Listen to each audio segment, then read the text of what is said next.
What if I told you that the laziest boy in the village beat everyone else to win a chest of gold from the king himself? Not because he worked harder, not because he was stronger, but because he was smarter. Stay with me, because by the end of this story, you'll never think about laziness the same way again, and you'll pick up some great English along the way. Welcome back, everyone. Today we have a really special story for you. A story about a boy named Ryan. Ryan lived in a small, quiet village with his mother and father. He was kind, he was clever, and he was incredibly lazy. Now, when I say lazy, I mean if there was a way to do less work, Ryan would find it, every single time. But here's the thing about Ryan. Behind those sleepy eyes was a very, very sharp mind. And one day, that sharp mind would change everything. Every morning, Ryan's father took him out to work in the fields. Ryan's job was simple: chase away the birds that tried to eat the crops. Most kids would run around, wave their arms, and shout all day. Not Ryan. Ryan looked at the field, he looked at the birds, and then he sat down and thought. A few hours later, he had built a clever system. Wooden poles connected by long ropes with little flags tied all along them. When Ryan pulled the rope from where he sat comfortably in the shade, the flags would wave across the entire field, scaring every bird away. Same result, 10 times less effort. His father shook his head, but he couldn't argue. The crops were protected. Now, let's quickly check a word from this part. The word clever means smart in a practical way, good at finding solutions, and Ryan was very, very clever. Then came a long, dry summer. The rain stopped, the soil turned hard, and worst of all, Ryan's father became very ill and could no longer work in the fields. Ryan was now the man of the house. The crops were beginning to die. His family had no money, and for the first time in his life, Ryan felt something stronger than laziness. He felt responsibility. He tried to manage the fields alone, but it was too much for one boy, especially one who had never pushed himself before. He was exhausted. The situation felt hopeless. Let's check another word. Responsibility means a duty, something important that you must take care of. Ryan now had a very big responsibility on his shoulders. Then, one afternoon, a royal soldier rode through the village on horseback and made a loud announcement. By order of the king, a great competition will be held at the royal palace. The winner will receive a chest of gold. The whole village buzzed with excitement. Strong young men immediately began preparing. And Ryan? Ryan sat quietly for a long moment. Then he stood up, packed a small bag, and said to his mother, "I'm going to win that gold for us." His neighbors laughed. His friends doubted him. But Ryan had something he never had before: a reason. Our vocabulary word here is announcement. An announcement is official news shared publicly with a group of people. The soldier made a very important announcement that day. The palace was far away, a full 3 days of walking.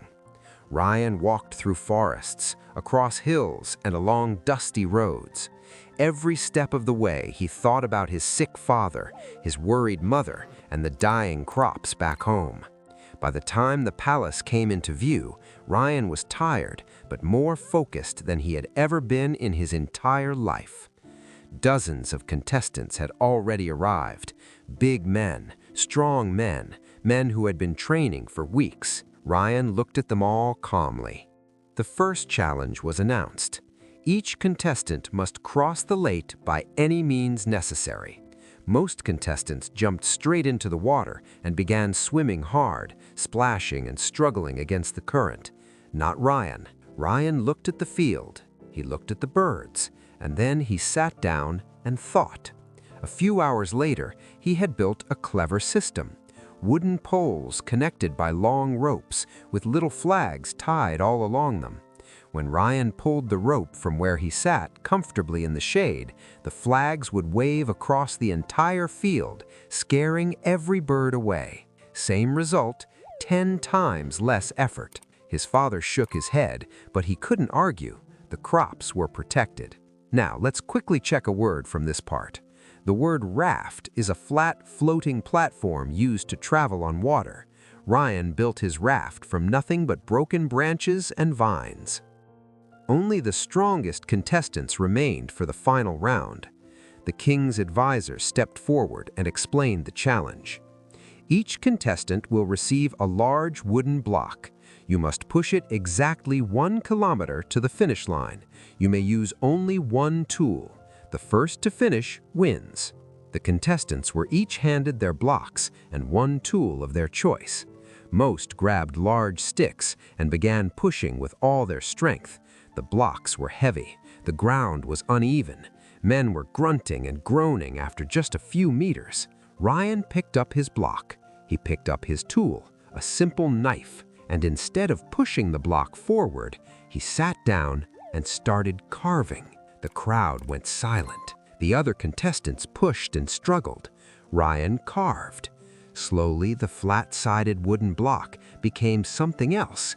Rounded edges, then rounder, then a ball. Ryan stood up, gave it one gentle push, and the ball rolled smoothly all the way down the path. Ryan arrived first. Our vocabulary word here is carving. Carving means cutting and shaping something, usually wood or another material, with a knife or a sharp tool. Ryan used carving to turn a heavy block into something that moved on its own. The crowd erupted. The king himself stood up from his throne, laughing and shaking his head in amazement. Ryan was handed the chest of gold. He walked home a different person, not because laziness had left him entirely, but because he had discovered something powerful. When you have a strong enough reason to succeed, your mind will find a way. He returned to his village. He paid for his father's medicine. He saved the crops, and he showed everyone, including himself, what he was truly capable of. So, what did we learn from Ryan's story today? Let's go over the key words we learned together. Clever, smart, and creative in solving problems. Responsibility, a duty that you must take care of. Announcement, official news shared publicly. Raft, a flat platform used to float on water. And carving, shaping wood or another material with a knife. And our big lesson for today is smart thinking combined with strong motivation can help you overcome almost any obstacle. Ryan didn't become a different person overnight, but he found his reason, his family, and that reason was enough. So, here's a question for you. What is your reason? What is the one thing in your life that could push you to think smarter, work better, and surprise even yourself? Think about it, and when you find it, hold on to it tight. If you enjoyed this story and want more English lessons through amazing storytelling, make sure to subscribe, hit the like button, and turn on your notifications so you never miss a video. I'll see you in the next one. Keep learning, keep growing. Bye for now.